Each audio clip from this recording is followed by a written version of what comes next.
అకస్మాత్తుగా మరణించిన కేరళ ఎంపీ అహ్మద్కు శ్రద్ధాంజలి ఘటించిన తర్వాత మీడియాతో మాట్లాడుతూ బడ్జెట్ ఉంటుందని సుమిత్రా మహాజన్ తెలియజేశారు. ఇక మనం చర్చలోకి వెళ్దాం. మనతో పాటు పనబా కృష్ణయ్య గారు రైల్వే రంగ నిపుణులు జాయిన్ అయ్యారు. కృష్ణారావు గారు, ఒకటి, రైల్వే బడ్జెట్ను సాధారణ బడ్జెట్లో కలిపి ప్రవేశపెట్టడం మొట్టమొదటిసారి. సో దీనివల్ల ప్రయోజనం ఉంటుందా, నష్టం ఉంటుందా, లేకపోతే ఏ రకంగా చూడాల్సిన అవసరం ఉంది? రైల్వే బడ్జెట్ ఒక ప్రత్యేకమైన స్థానం ఉంది. దీన్ని జనరల్ బడ్జెట్లో కలపడం అనేది అన్యాయం.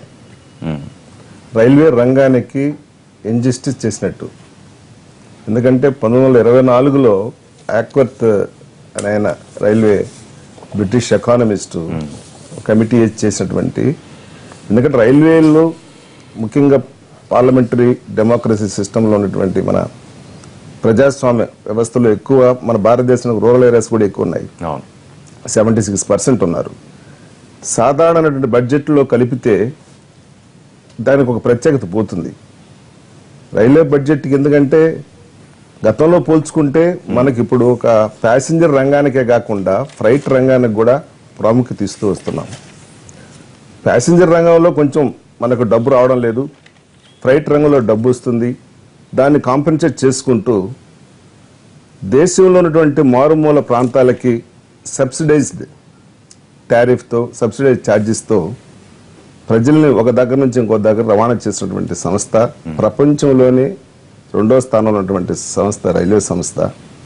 అత్యధిక ఎంప్లాయ్మెంట్ ఉన్నటువంటి సంస్థ కూడా. ప్రాక్టికల్ గా ఎలాంటి నష్టాలు ఉంటాయంటారు? నష్టాలంటే ఇప్పుడు చేయడం వల్ల మన ఇల్లు మనం చక్కబెట్టుకున్నది అనేది రైల్వేది.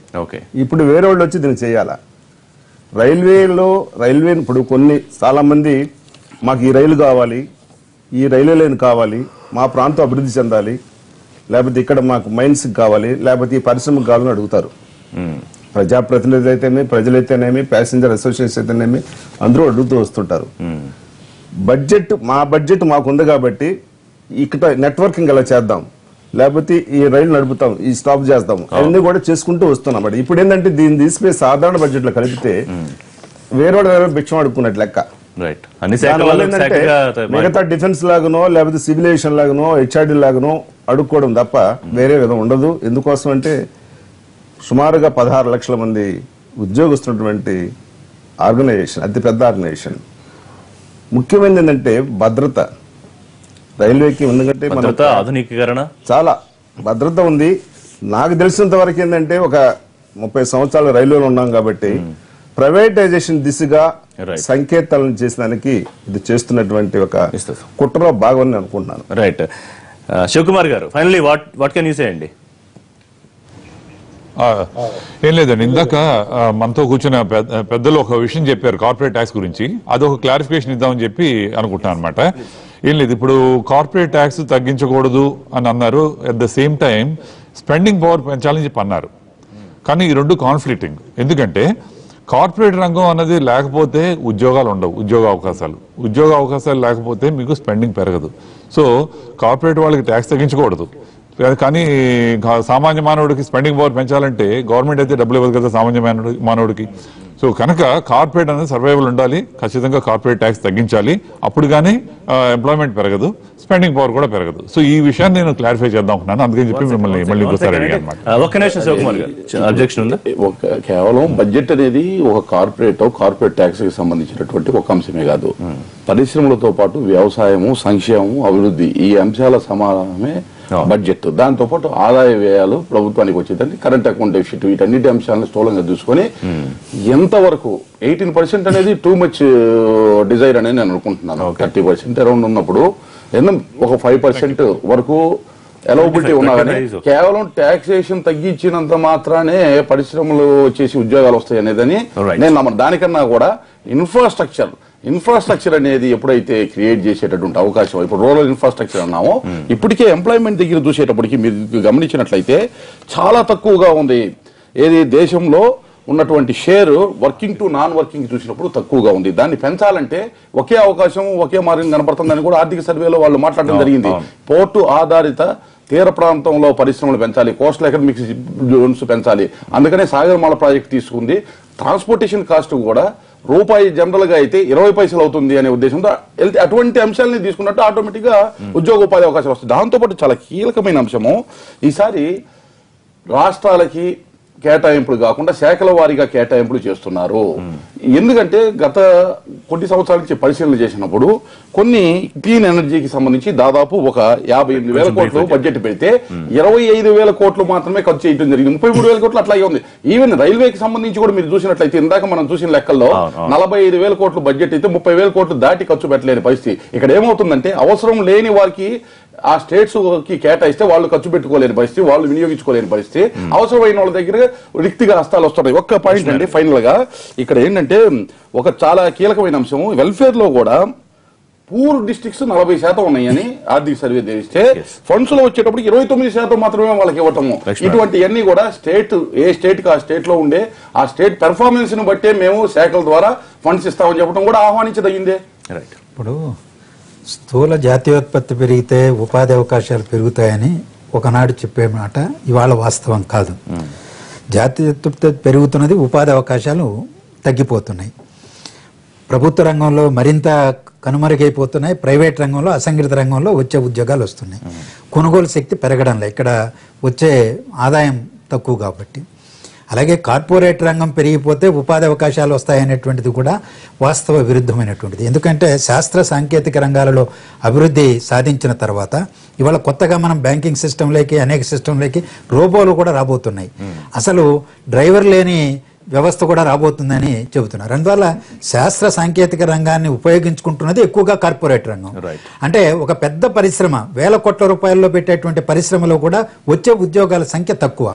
అందువల్ల ఉపాధితో ఇవాళ ముడిపడినటువంటి రంగాలను ఎక్కువగా ప్రోత్సహించాల్సినటువంటి బాధ్యత ప్రభుత్వం పైన ఉన్నది. వార్షిక బడ్జెట్లో వాటి వైపున ఎక్కువ ప్రాధాన్యత కల్పించాల్సినటువంటిది. అది వ్యవసాయ రంగం కావచ్చు, స్థిరాస్తి రంగం కావచ్చు, అంటే కన్స్ట్రక్షన్ యాక్టివిటీ, అసంఘటిత రంగాలుగా ఉన్నటువంటి కావచ్చు, చిన్న మధ్య సూక్ష్మ పరిశ్రమ రంగం. ఇవాళ ఎక్కువగా రుణాలు ఇవ్వాల్సినటువంటిది కూడా వాళ్ళకే, వడ్డీలు రాయితీలు ఇవ్వాల్సింది వాళ్ళకే. కానీ ఎక్కువ రాయితీలు కార్పొరేట్ సంస్థకి ఇచ్చినంత మాత్రాన, లేకపోతే కార్పొరేట్ ట్యాక్స్ 30 నుంచి 25% వారు కోరినట్టు ఇంకా 18%, 15-25% తగ్గించడమే చాలా ఎక్కువ. పోయిన గత సంవత్సరాల్లో చూస్తే 6 లక్షల నుంచి 7 లక్షల కోట్ల రూపాయల రాయితీలు ఇచ్చారు. ఇవాళ కార్పొరేట్ ట్యాక్స్ తగ్గించిన తర్వాత వాటిని లేకుండా చేస్తా ఉంటున్నారు.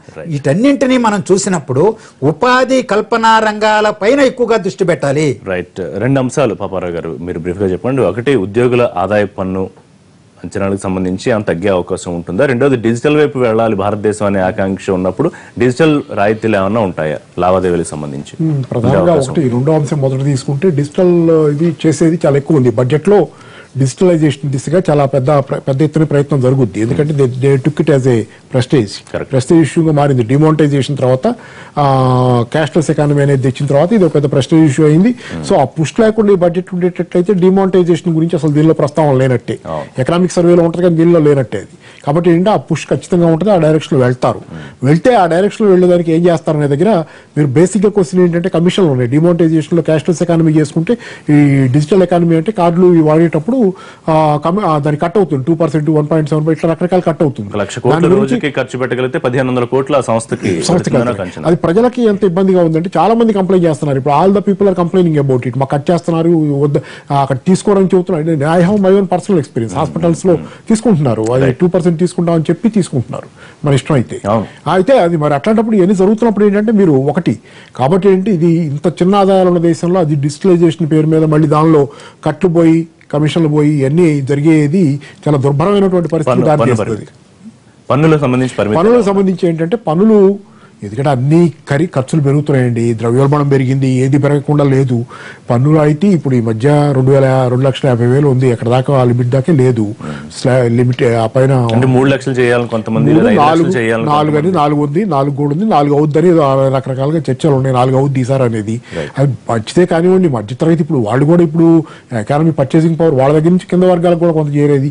ఇదే ఆలోచించాల్సి వస్తుంది. ఏంటంటే డైరెక్ట్ ఎటు కిందకి పోయినప్పుడు కృష్ణ గారు, ప్రాజెక్టులకు సంబంధించి చాలా మటుకు ప్రకటనల పరిమితం, అవి వాస్తవ రూపంలోకి వచ్చిన చాలా తక్కువ. సో గత బడ్జెట్ లో కూడా కొత్త ప్రకటనలు ఏమి చేయలేదు. సో ఎంతవరకు ఈసారి ఉండే అవకాశం ఉంటుంది? రైల్వే పరంగా నాకు తెలిసినంత రైల్వే బడ్జెట్ ప్రత్యేకంగా ఉన్నప్పుడే ప్రాజెక్ట్స్ అంత కాస్త కోస్తా వస్తున్నాయి.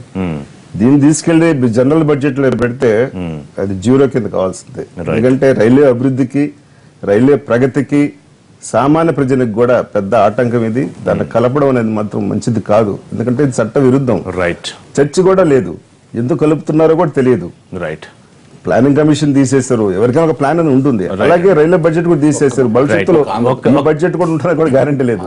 రైట్. ఒకసారి కాసేపట్లో సాధారణ బడ్జెట్ తో పాటుగా రైల్వే బడ్జెట్ ప్రవేశపెట్టనున్నారు కేంద్ర ఆర్థిక మంత్రి. అయితే ఈ బడ్జెట్ లో తమ రాష్ట్రానికి ప్రత్యేక రైల్వే జోన్ ప్రకటించాలని కోరుతున్నారు ఆంధ్రప్రదేశ్ ప్రజలు. దాంతో పాటుగా అదనంగా లోకల్ రైళ్లు కేటాయించాలని కోరుతున్నారు. విజయవాడలో ప్రజలేమనుకుంటున్నారో అక్కడి నుంచి మా కరెస్పాండెంట్ హరీష్ లైవ్ అప్డేట్ చేస్తారు. హరీష్. ప్రవేశపెడుతున్నటువంటి నేపథ్యంలో ఇప్పటికే నోట్ల రద్దు డిమాండైజేషన్ కి సంబంధించినటువంటి వ్యవహారం కీలకంగా మారింది. డిమాండైజేషన్ తర్వాత వస్తున్నటువంటి బడ్జెట్ లో ఎటువంటి కేటాయింపులు జరగబోతున్నాయి, సామాన్యులకి ఏ విధంగా ఈ బడ్జెట్ లో కేంద్రం పోరాట కల్పించబోతుంది, ప్రజా సంఘాలు ప్రజా అభిప్రాయంతో పాటుగా వ్యాపార సంఘాలు వర్తక వాణిజ్య కేంద్రాలకి నిలమైనటువంటి విజయవాడలో వర్తకులు అదేవిధంగా పొలిటికల్ పార్టీలు ఏమనుకుంటున్నాయి అన్న దాని మీద మనం అభిప్రాయ సేకరణ చేసేటువంటి ప్రయత్నం చేద్దాం. ప్రస్తుతం ప్రధానంగా విజయవాడలో వ్యాపార సంఘాలు వ్యాపారస్తులకు సంబంధించినటువంటి ప్రముఖులు మనతో ఉన్నారు. సార్ చెప్పండి, ప్రధానంగా ఈ రోజు ప్రవేశపెడుతున్నటువంటి బడ్జెట్కి సంబంధించి మీరు ఏ విధంగా అంచనాలు వేసుకోబోతున్నారు? ఇప్పటికే డిమానిటైజేషన్ జరిగిన తర్వాత ఉన్నటువంటి పరిస్థితులు మీరు ఏ విధంగా ఆశించబోతున్నారు? ఇవాళ డిమానిటైజేషన్లో యావత్ దేశంలో ఉన్నటువంటి 125 కోట్ల మంది 60 రోజుల పాటు అగచాట్లు పడ్డారు. దాదాపు ఒక 60 మంది వరకు చనిపోవటం కూడా జరిగింది. కానీ ఈ దేశంలో మరి ఉన్న డబ్బంతా నల్లధనం అంతా వెలికి తీసి మధ్యతరగతి వాళ్ళకి చాలా న్యాయం చేస్తానని అంత ఎక్సర్సైజ్కి అన్ని కష్టాలు కూడా ఎక్కువ శాతం సామాన్య మధ్యతరగతి కుటుంబాలందరూ కూడా ఇబ్బందులు పడ్డారు, మనకేదో చేస్తారని. మరి ఇవాళ అతి కీలకమైనటువంటి బడ్జెట్ ఇవాళ ప్రవేశపెడుతుంది కేంద్ర ప్రభుత్వం. మరి ఈ యొక్క బడ్జెట్లో ప్రతి ఒక్క సామాన్యుడు కూడా వాళ్ళకేదో పెద్ద లబ్ధి చేకూరుతుంది, చాలా పెద్ద ఎత్తున మోడీ మనకి చేస్తాడు అని ఆశతో ఎదురు చూస్తున్నారు. ఈ ట్రేడ్లో కూడా అనేక రకాలైనటువంటి ఇబ్బందులు ఎదుర్కొన్నారు. మనీ సర్క్యులేషన్ అప్రాపరేట్గా లేకపోవడం వలన. 3 ఇన్ఫ్రాస్ట్రక్చర్ కన్స్ట్రక్షన్ యాక్టివిటీ మనం అందరం కూడా ఎక్స్పెక్ట్ చేస్తుంది. అదే రియల్ ఎస్టేట్లో ఎక్కువ బ్లాక్ మనీ ఉందని దాన్ని అరెస్ట్ చేసాం. అదేవిధంగా ఎక్స్పోర్ట్స్ అండ్ ఇంపోర్ట్స్ చాలా గణనీయంగా ఎక్స్పోర్ట్స్ అండ్ ఇంపోర్ట్స్ ఇవన్నీ కూడా మన జీడిపి రేట్ పెంచేటువంటివి. 6.5 ఉన్నది 7.25కి తీసుకెళ్తామని చెప్పి బ్లాక్ మనీ అరెస్ట్ అవుతుందని. రెండోది అదేవిధంగా ఈ కరప్షన్ కూడా తగ్గుతుందని మన వాళ్ళు డిమానిటైజేషన్ PM గారు చేయడం జరిగింది. ఇప్పుడు అందరూ కూడా వేచి చూసేది ఒకటే, ఇన్కమ్ ట్యాక్స్ సంబంధించినటువంటి స్లాబ్ సిస్టమ్ని పెంచాలని, అందులో ఉన్నటువంటిది 2.5 lakhsని మినిమం 4 lakhs చేయాలని. ఇంకేముంది, పెట్టుబడులు రద్దు చేస్తుంది. ఈ ఆర్థిక సంవత్సరంలోనే ఈ ప్రభుత్వ పరిపాలన కుదిరే 1,00,000 కోట్ల రూపాయలు మేము ఆంధ్రప్రదేశ్కి ఇస్తానికి సిద్ధం చేసుకున్నాం.